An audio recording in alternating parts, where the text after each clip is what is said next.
né, que a sua filha teve.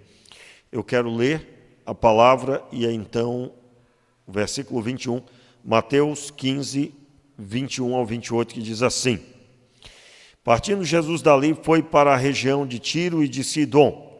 Certa mulher cananeia naquela região clamou: Senhor, filho de Davi, tem misericórdia de mim. Minha filha está horrivelmente endemoniada. Jesus não lhe respondeu palavra. Então seus discípulos, aproximando-se dele, lhe rogaram: Mande-a embora, pois vem gritando atrás de nós. Respondeu ele: Eu não fui enviado senão as ovelhas perdidas de Israel. A mulher chegou, ajoelhou-se e disse: Senhor, ajuda-me.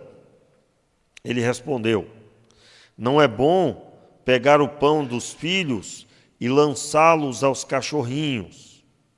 Disse ela: Sim, Senhor, mas até os cachorrinhos comem das migalhas que caem da mesa dos seus donos. Então respondeu Jesus: Ó mulher, grande é a tua fé, seja feita contigo como tu desejas. E desde aquela hora a sua filha foi curada.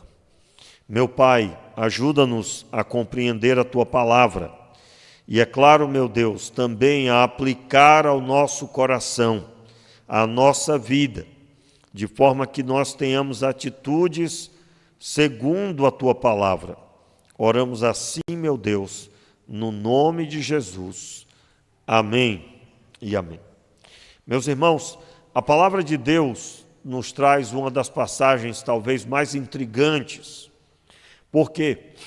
Porque ela mostra Jesus resistindo para curar, para abençoar a vida de uma pessoa que clamava.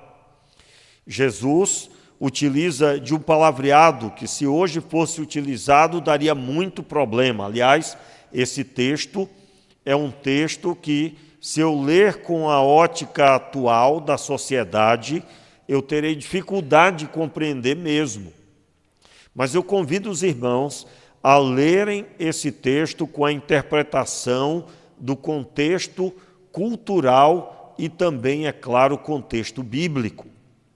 O contexto histórico bíblico que está aqui nesse texto. Primeiro, nós precisamos identificar que a mulher era uma mulher cananeia. Ela não era do povo de Israel, ela não servia ao Senhor na sua origem da sua nação, mas essa mulher conhecia o entendimento da doutrina da Escritura. Certamente ela era uma pessoa temente ao Senhor e tinha o conhecimento do Antigo Testamento. Nós vamos ver isso já já. Mas eu quero aqui dar o destaque que Jesus está provavelmente no seu primeiro ano de ministério, que é chamado o ano em que Jesus está pregando, mas ele não se manifesta de forma pública. Ele, sempre que faz o milagre, que profere alguma coisa, ele profere dizendo que não diga a ninguém, vai e faz a tua oferta, mas não profira a ninguém. Provavelmente está no final do primeiro ano de seu ministério, ainda que as multidões vinham até ele. Mas ele ainda estava no processo em que ele deveria pregar às ovelhas de Israel. Ele primeiro deveria cumprir o seu trabalho ao povo de Israel, servindo, entregando a mensagem do reino. Tanto é que os apóstolos, todos eles eram da nação de Israel. Eu não sei se você se recorda, acredito que sim, mas Deus, por promessa, é o Criador da nação de Israel. E na promessa que ele deu a Abraão, ele dá um entendimento claro de que ele traria à terra a salvação a todas as nações por meio da família dos descendentes de Abraão. Tanto é que Deus, quando profere no Monte Moriá, quando ele profere sobre aquele momento em que Abraão vai entregar o seu filho, o seu único filho, o texto bíblico diz que o Senhor disse: em ti serão benditas todas as famílias da terra. Ou seja, não era a família dele somente, que seria uma família abençoada e se multiplicaria bastante, mas todas as famílias da terra. Essa mensagem de todas as famílias serão salvas é uma mensagem do Novo Testamento, aonde o Evangelho é para todas as nações. No Antigo Testamento, essa linguagem foi utilizada. Por quê? Porque ela aponta para a vinda do Messias. E assim o Senhor cumpriu e estava em pleno andamento. O texto da palavra nos dá um entendimento claro aqui que Jesus estava no seu momento do ministério dando ênfase ao povo de Israel. Uma outra interpretação válida também, as duas podem estar juntas, na verdade, é que Jesus profere essas palavras propositalmente, visando permitir que aquela mulher se manifestasse proferindo a sua fé de forma completa, demonstrando arrependimento, demonstrando fidelidade, obediência aos preceitos do Senhor, reconhecendo a sua pequenez. O texto mostra que ela vem gritando e Jesus não a ouve, não para recebê-la. Os discípulos pedem a ele, no verso 23, no final do verso 23, os discípulos pedem a ele que despeça aquela mulher, porque ela estava chamando a atenção demais. Ela estava gritando atrás deles. Muito bem, ela conhecia a mensagem do Antigo Testamento, as promessas que Deus fizera a Davi, porque o Senhor, revelando-se ao rei Davi, ele trouxe a ele palavra que apontava para a vinda do Messias, que seria na semelhança do seu reino. Essa palavra que Deus deu ao rei Davi, que ele levantaria um reino que não teria fim, na semelhança do reino que foi. Para os irmãos terem uma ideia, o reino de Davi durou 40 anos. O número 40 é o número sugestivo porque é o número que representa uma geração. Uma geração é formada de homens em 40 anos. Em 40 anos, um homem está plenamente no ápice da sua formação. O número 40, eu me lembro que em outros estudos nós falamos aqui sobre ele, a utilização do número 40 em toda a Bíblia. Jesus passou também 40 dias com os discípulos após a ressurreição, trazendo a eles inefáveis provas da sua ressurreição.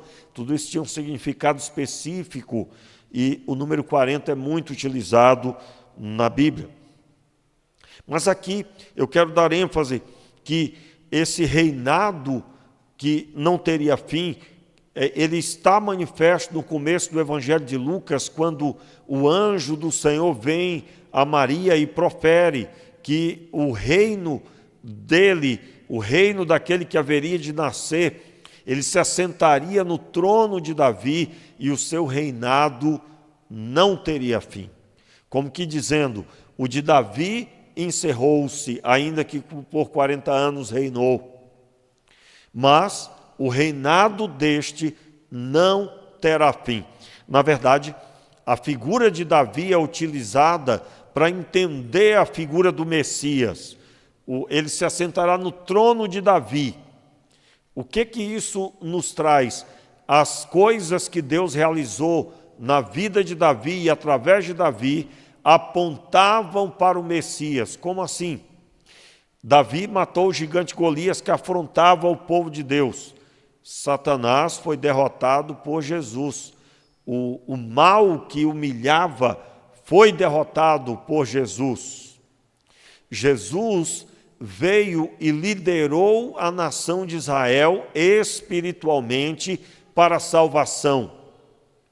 Davi liderou a nação de Israel espiritualmente e governamentalmente para prevalecer sobre todos os outros inimigos. Quando Davi passou o reino para o seu filho não tinha um inimigo para lutar. Salomão teve 40 anos de bonança, mas o seu pai venceu todos os inimigos. Todos eles estavam subjugados, estavam debaixo de domínio. Então, aquilo que Deus fez na pessoa de Davi, mais tarde apontaria para aquele que se assentaria no seu trono. Na verdade, a diferença de Davi para Jesus, de Jesus para Davi, é que o reino de Davi seria definitivo e que a vitória de Jesus seria de geração em geração e não na geração de Davi somente, como foi o caso. Deus estava apenas mostrando um vislumbre do que seria eternamente o reino do seu filho, que viria e se assentaria na semelhança do reino de Davi. Muito forte isso, eu considero isso extraordinário, é algo assim que traz um vigor para a nossa fé muito forte.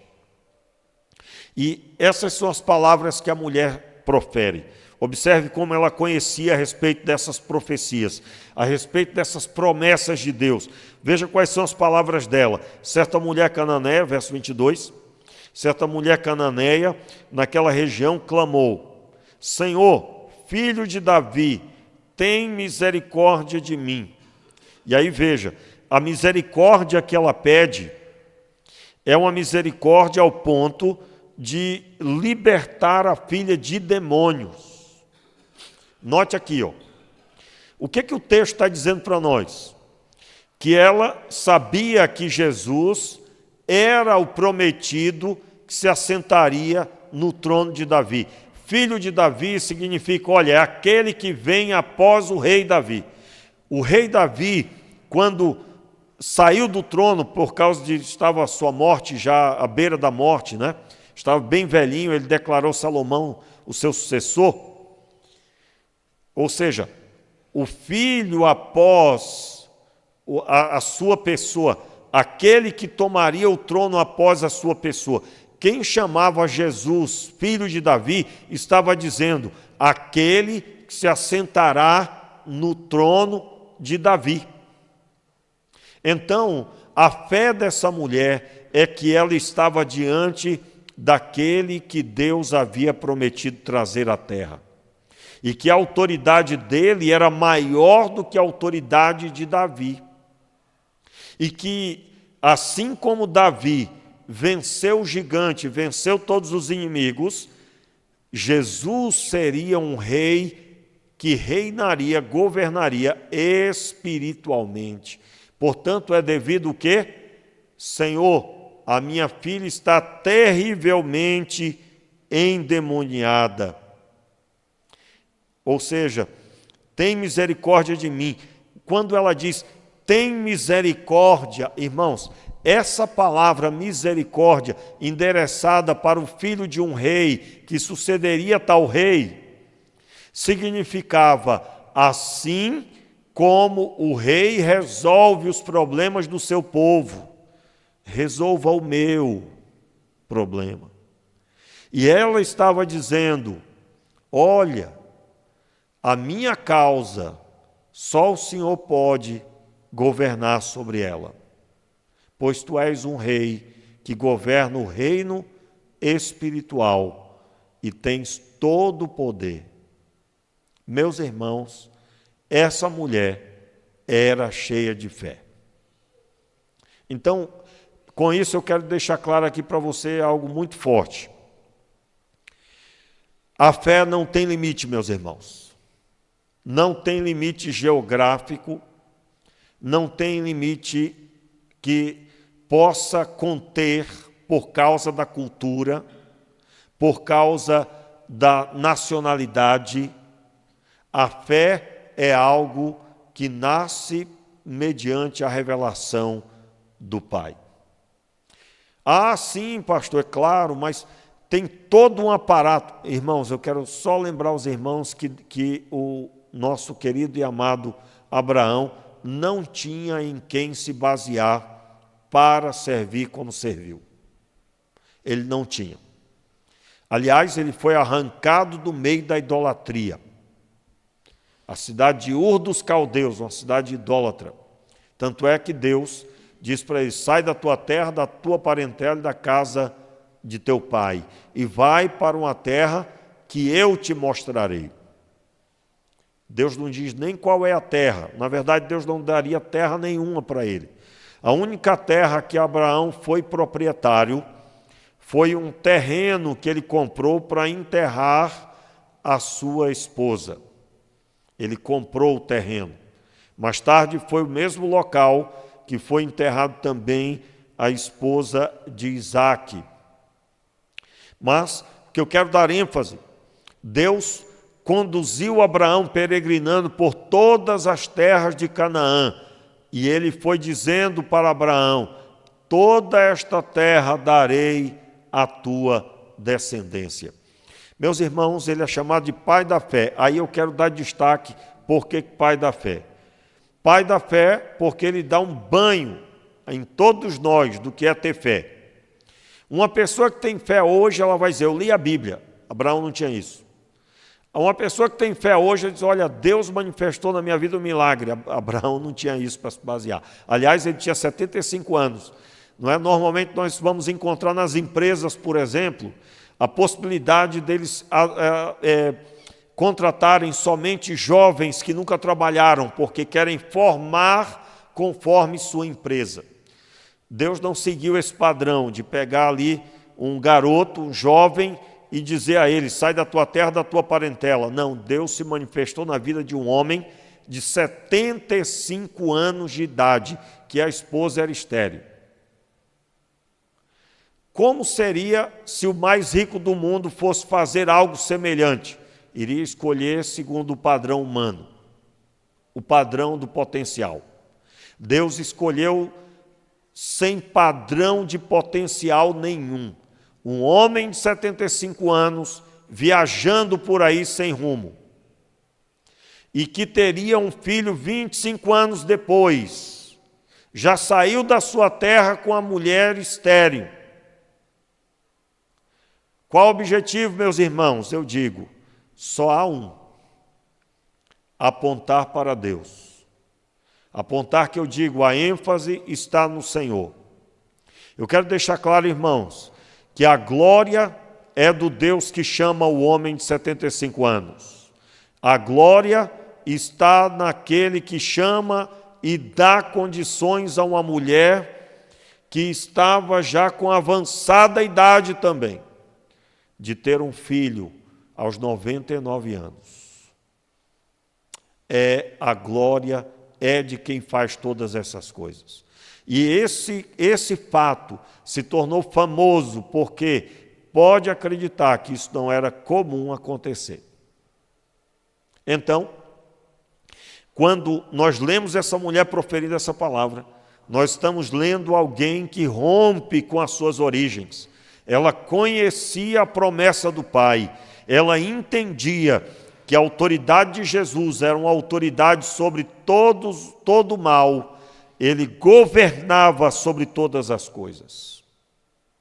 Então, a atitude certa é vir gritando, clamando, que é a mesma coisa que gritar. Filho de Davi, tem misericórdia de mim. E aqui, meus irmãos, o que me chama muito a atenção é que ela profere essa palavra: tem misericórdia de mim. Por quê? Tem misericórdia de mim, minha filha está horrivelmente endemoniada. Então, o que significa tem misericórdia? Se aproxime de mim, da minha miséria. Ter misericórdia de alguém é quando você se aproxima dela, que está em extrema escassez. E quem se aproxima com misericórdia é aquele que tem para suprir a escassez do outro. Ela estava dizendo: se o Senhor se manifestar ao meu encontro, o Senhor vai resolver o problema da minha filha. Eu não posso fazer nada, eu estou em extrema miséria, mas o Senhor tem todo o poder, e quando o Senhor se aproximar de mim com misericórdia, o Senhor vai se compadecer da minha miséria e vai suprir. Então, o texto diz, Jesus responde aos discípulos que pediram que ele despedisse a mulher, verso 24, respondeu ele: eu não fui enviado senão as ovelhas perdidas de Israel. A mulher chegou, ajoelhou-se e disse: Senhor, ajuda-me. Veja, ela clama agora pela segunda vez, e agora clama ajoelhada. E ela diz: ajuda-me. É a mesma coisa que ter dito misericórdia, porque, como expliquei, misericórdia é aquele que se aproxima do escasso, contendo para suprir o escasso, e ele se compadece e supre o escasso. A escassez aqui, no caso, é a falta da saúde de sua filha, pleno vigor, porque ela estava endemoniada. Então, o texto diz, verso 26, ele respondeu: não é bom pegar o pão dos filhos e lançá-los aos cachorrinhos. E agora, finalmente, vamos explicar, não é? Irmãos, o que Jesus estava dizendo aqui é o seguinte: eu vim com a mensagem para a nação de Israel, primeiro eles. Eu não posso pregar a outras nações sem primeiro cumprir a obra que o seu Pai me deu para cumprir, que é vir buscar e achar as ovelhas perdidas de Israel. Jesus estava em toda a Judéia, estava na Samaria, Samaria é origem judaica, ele estava em Jerusalém, e o seu ministério estava ali, e dali fluiria para ir para as nações, como você bem sabe. Mas veja bem, Jesus declara para essa mulher: primeiro será os que estão assentados à mesa, depois cuidaremos dos outros. Isso daria muito problema no nosso tempo, não é? Porque as pessoas levam hoje em dia tudo para o pejorativo, né? Cachorrinho, pessoa, cachorrinho, não, isso não dará certo. Olha, não gostei, vamos cancelar ele na internet, né? Teria sido, meu irmão, não tenha dúvida, não é? Mas eu posso dizer que hoje, nosso tempo é um tempo complicadíssimo, onde o ser humano ficou muito cheio de besteira, né? Muito cheio de besteira. Hoje em dia você não pode mais rir de nada, que você arruma problema muito fácil. Coisas que antes não tinha problema, agora tem muito problema, e eu digo a você que isso vai gerar ainda muito problema ainda na sociedade, né? Mas esse uso de palavras, ele tem um único objetivo: explicar que a prioridade do ministério era a nação de Israel, não eram as outras nações. Nessa hora aqui, irmãos, nós podemos encontrar alguma dificuldade de compreender, porque nós temos o costume de atribuir amor àquele que supre tudo, né? Se fulano ama, então se ama, ele vai fazer só o bem. Fazer só o bem não é fazer o que nós entendemos que é o bem, né? Para você ter uma ideia, por exemplo, biblicamente, a Bíblia será extremamente contra ajudar alguém que está passando fome, se a pessoa não quer trabalhar. Mas eu duvido que você, quando visitar a casa da pessoa que não quer trabalhar, você não vai ficar um pouco em crise de não fazer algo. No entanto, a Bíblia reprova, diz que aquele que não quer trabalhar também não coma. E reprova de forma extremamente potente.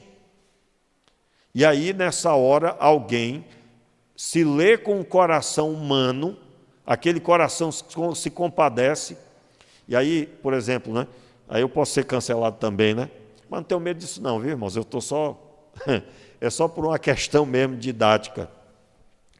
Meus irmãos, a pessoa que não quer nada com a vida, ela tem que passar fome mesmo.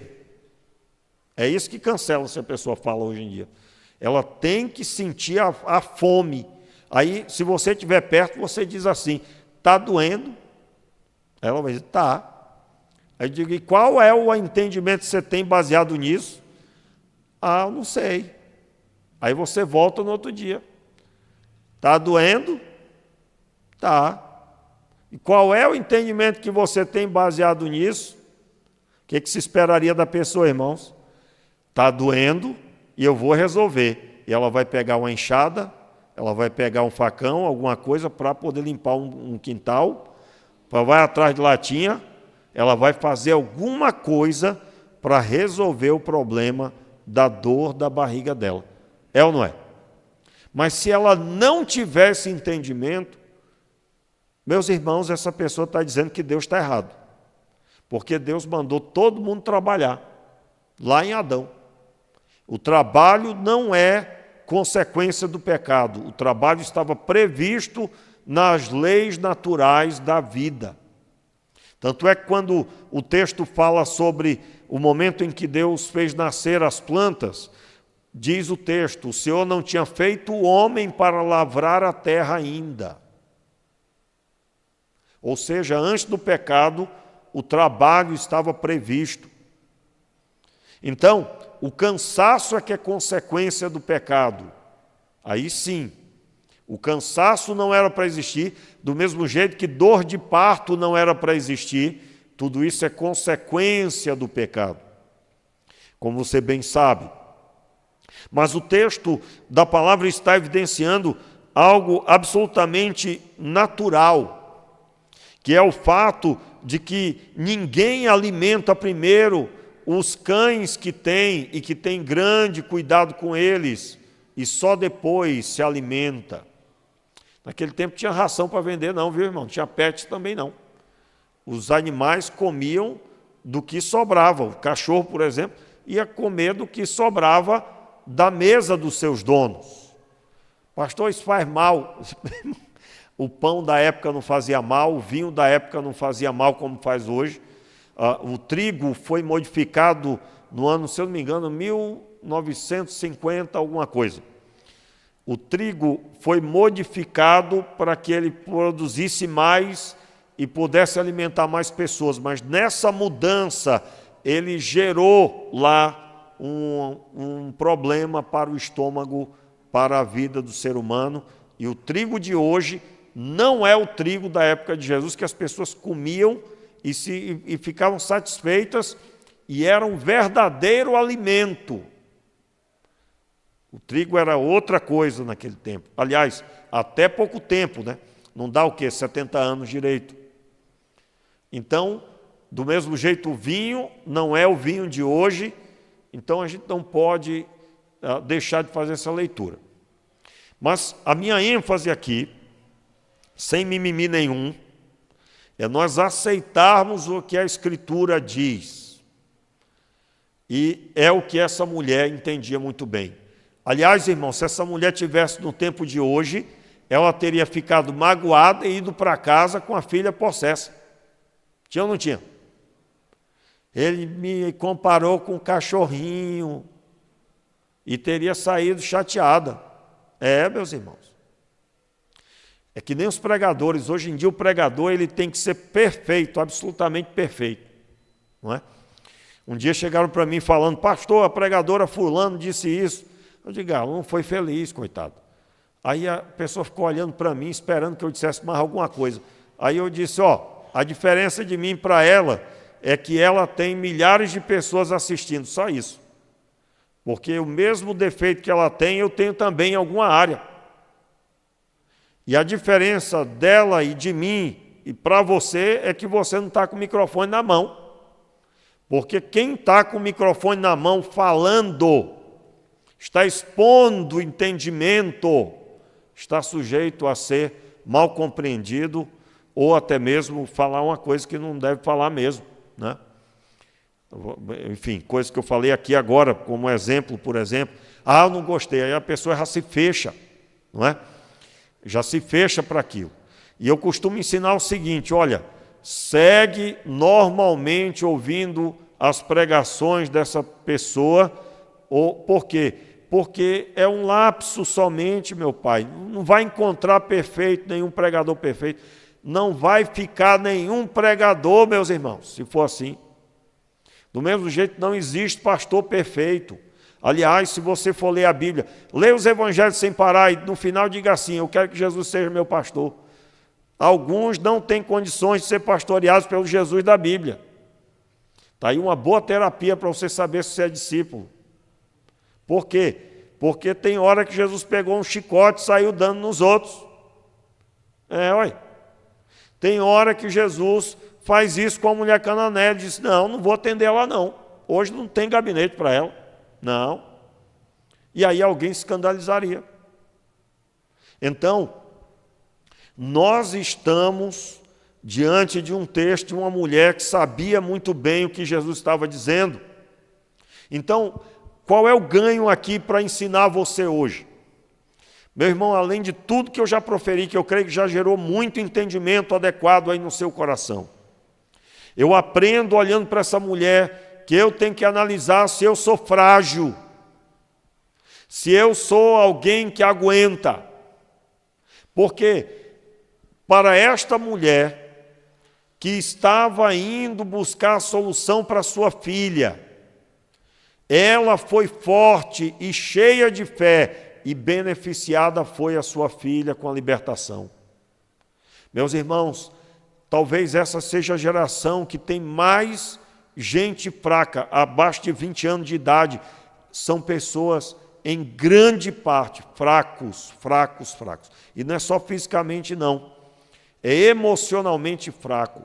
Você não pode absolutamente, eu não gostei porque falou isso, no colégio me chamaram disso. Meus irmãos, quando eu era pequeno, eu tinha tudo quanto era tipo de apelido, e eu acredito que todo mundo aqui também passou por isso. E naquele tempo, você não gostava, mas não matou você, e você não deixou de ir para a escola e nem brigou com ninguém, dependendo, brigava, né?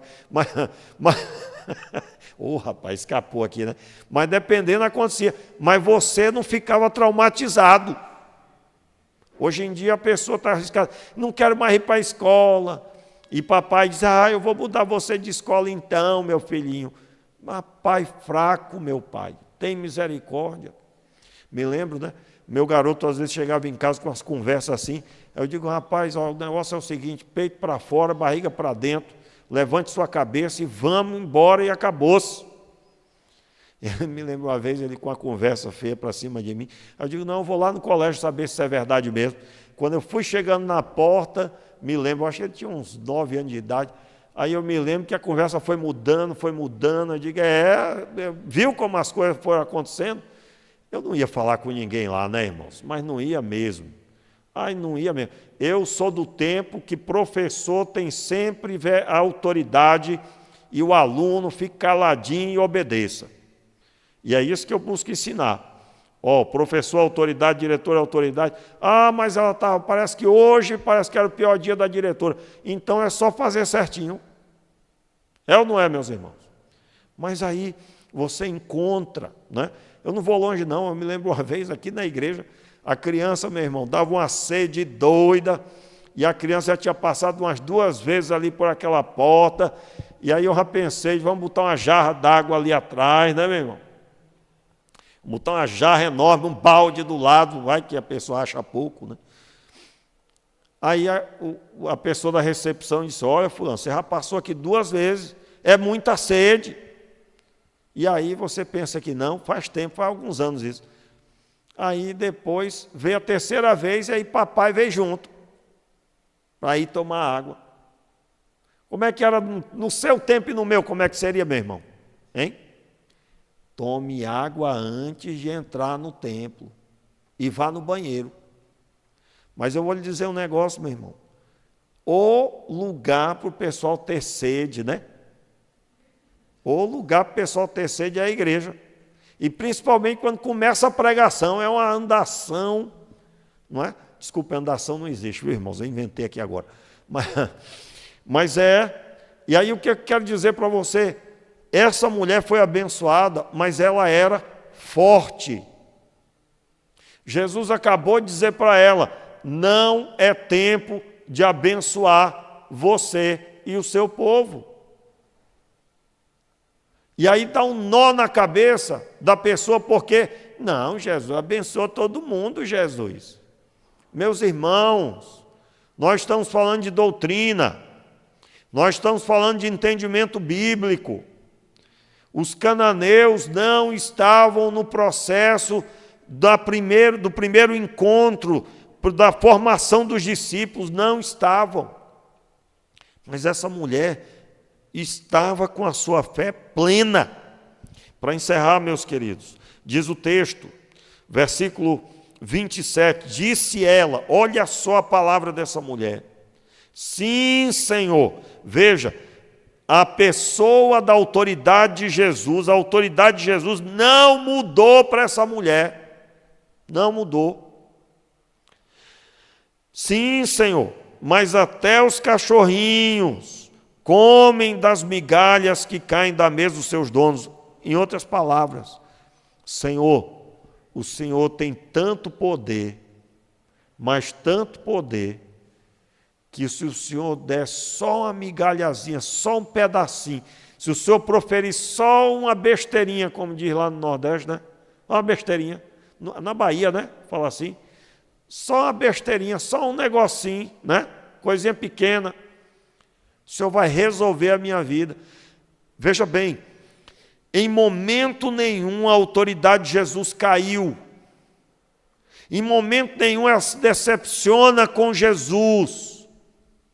Fala aí para mim, meu irmão, você já encontrou ou não se encontrou alguém decepcionado porque orou tanto e Deus não ouviu a oração? Hein? Uma vez eu encontrei uma pessoa, a mãe trouxe, né? A criança estava sem falar. E aí depois, de alguma forma, eu não lembro se ela escreveu, ela disse, não, eu estou de mal com Deus, e eu disse para Deus que eu não vou falar, porque Ele não fez tal coisa para mim. A adolescente, era uma menina, ela estava de mal com Deus. Ah, Senhor! Irmãos, conversa é essa? Hein? A pessoa chateada com Deus. Eu já encontrei, meu irmão, eu já vi isso, né? A pessoa proferindo para Deus que ia dar uma chance para Deus e viria para o culto. Meu Deus do céu! Ou seja, se essa pessoa estivesse aqui no lugar dessa senhora, teria voltado para casa chateada e certamente chutando qualquer cachorrinho que visse, né? Essa foi horrível, mas você entendeu. Me comparou com um cachorrinho e dava um chute nesse cachorro. Coitado dos cachorrinhos no caminho dessa mulher. Por quê? Porque essa é uma realidade. Irmão, nós precisamos repensar a nossa estrutura. Porque muitos milagres bíblicos, eles aconteceram mediante conduta das pessoas. Conduta. Então, o texto da palavra está expressando essa mulher claramente dizendo, eu me mantenho crendo que o Senhor vai me abençoar. Diga amém aí, meu irmão. Que isso seja sobre a sua vida. Que você não desanime em momento nenhum. Que você saiba, Deus está aprovando você. E Ele vai te aprovar, e Ele só aprova quem persevera. Deus só aprova os perseverantes. Então, o texto da palavra diz que apenas as migalhas caindo já são suficientes, em outras palavras. E o versículo 28 então diz, então respondeu Jesus, ó mulher, veja que Jesus, Ele dá ênfase a essa mulher. Ó mulher, grande é a tua fé. Seja feito para contigo conforme tu desejas. Veja, Jesus não proferiu a palavra porque o que tinha no coração dela era alinhado com o coração de Deus. Não fique pensando aqui que ela foi privilegiada. Como eu queria que Jesus dissesse um negócio desse para mim, né? Aí a pessoa está lá desejando comprar uma picanha para fazer um churrasco, né? Aí não, irmão, aí não, né? Não é nada disso. Não é esse tipo de desejo que é alinhado com Deus, ainda que, né, deixa a picanha para lá, né, irmãos? Isso não vai dar certo. Eu citei aqui sem nenhuma maldade, pelo amor de Deus. Hoje em dia não pode mais falar certas coisas por causa de outros erros que cometeram, né? Mas eu não estou falando por causa disso, não, estou falando sério. Não é sem nenhum tipo de brincadeira. Não me leve a mal. Mas eu estou falando sério.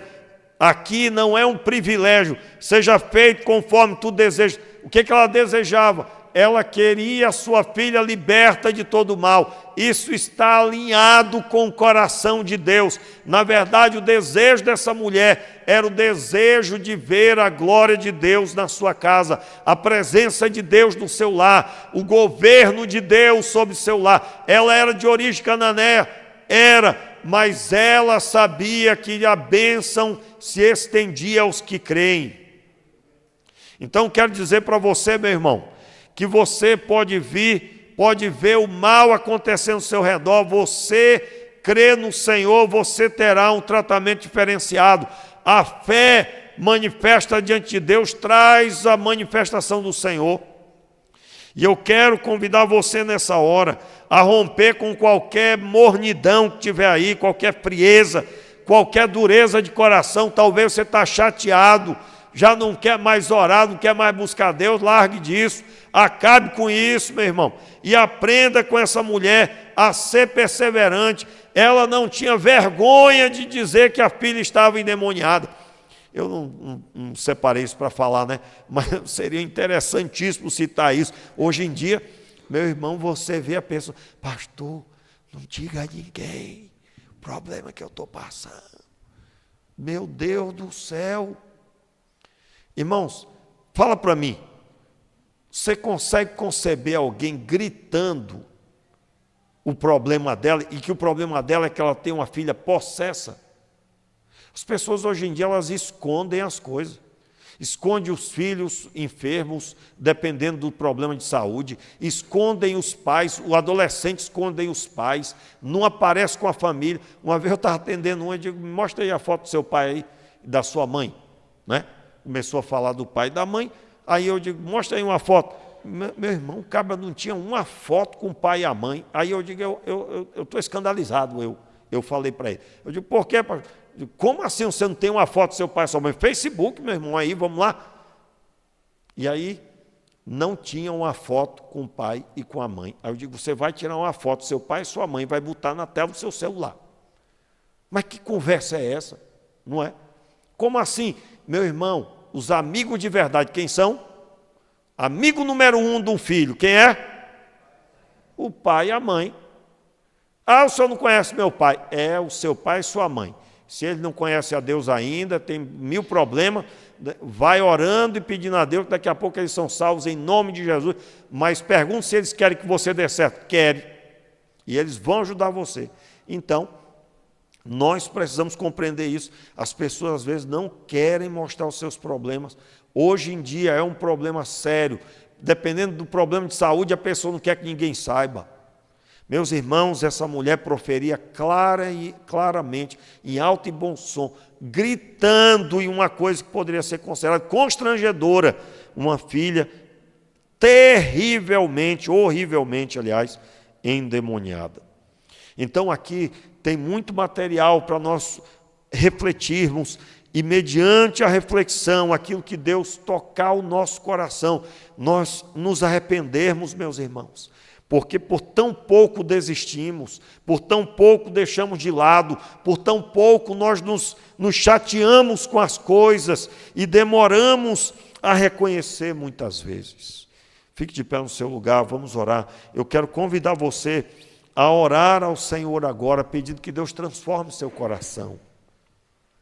Senhor, Em primeiro lugar, Senhor, nós queremos te pedir misericórdia sobre as nossas vidas. Porque nós estamos vivendo um tempo tão difícil, Senhor, onde as pessoas facilmente desandam na fé, Senhor. Meu Deus, nós queremos te pedir que o Senhor fortaleça o nosso coração. Que o Senhor esteja, Pai, agora fortalecendo nossas mentes, o nosso coração seja abençoado por Ti, com vigor, meu Pai. De forma que nós venhamos a nos manter buscando ao Senhor pela nossa casa, pelo propósito que o Senhor nos chamou, pela obra que o Senhor nos chamou especificamente. Meu Pai, nós queremos pedir que o Senhor tire de nós toda a fragilidade, toda a dureza de coração, para agirmos com fé e ousadia.